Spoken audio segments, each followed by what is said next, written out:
Hi there, I'm Jason Neufeld, and this video is for Florida families who are seeking guidance across the state in light of new elder law updates. And I think what people are mostly referring to is the passage of the big, beautiful bill, which is still not yet law, but it's making its way through the system, and how that's going to impact our estate planning clients and Medicaid planning clients. Those are what people are most concerned with.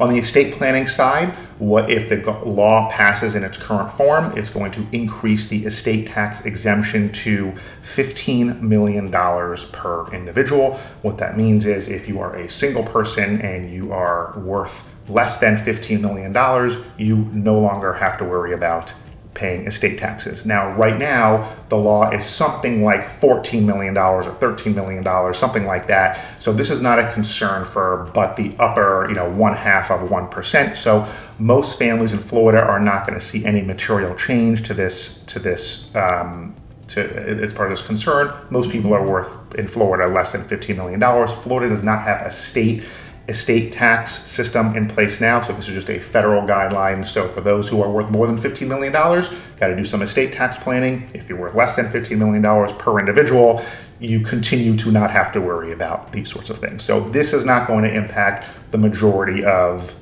my clients throughout the state.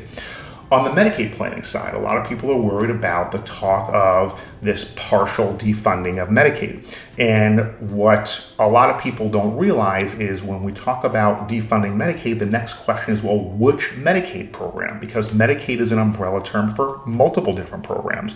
There's Medicaid for the working disabled. There's Medicaid for pregnant women. There's Medicaid for minor children. There's Medicaid for people aging out of the foster system.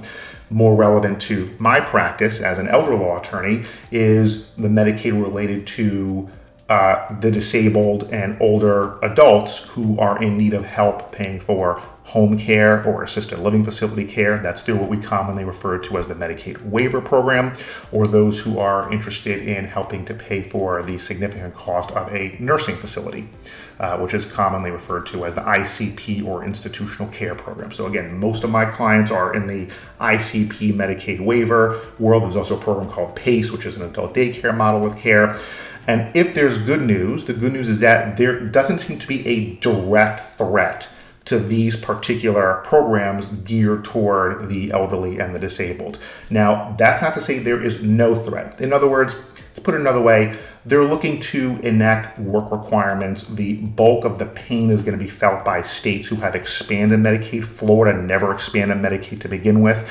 And they're going to increase the number of times per year that you have to renew Medicaid, so that's a bit administratively burdensome, but mostly they're targeting fraud and other Medicaid programs, not the ones, again, I think it's awful. I think that this is not the big problem with our deficit, and I have all sorts of reasons why I think this bill is awful, but for my clients, I don't see a direct threat. Now, here's where there can be an indirect threat, which is they are going to be, if the bill proceeds as stands, they're going to be reducing the amount of taxes that Medicaid providers, in other words, the doctors, the facilities, the people who provide services to those on Medicaid, they pay a tax which goes into funding the system.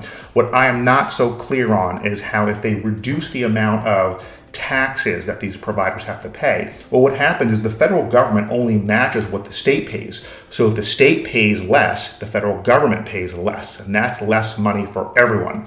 So how does that trickle down and impact senior citizens or the disabled? That remains to be seen.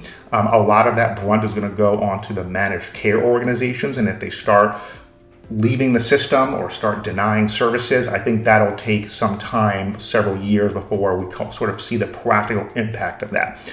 The other thing that I'm telling my clients is, if you're considering this, better to be in the system now than trying to get into the system if in a couple of years this partial defunding starts to show some negative impact to the services that we provide on a Medicaid planning side. So this is the guidance I can provide for now. I will periodically submit updates to how I see this negatively or positively, hopefully, maybe, we can all wish, how positive or negative changes to the law that impact Floridians across the state who are interested in long-term care services. If you like this video, please follow, please share it, and then you'll get updated when I have some additional information to provide. Thank you so much for watching.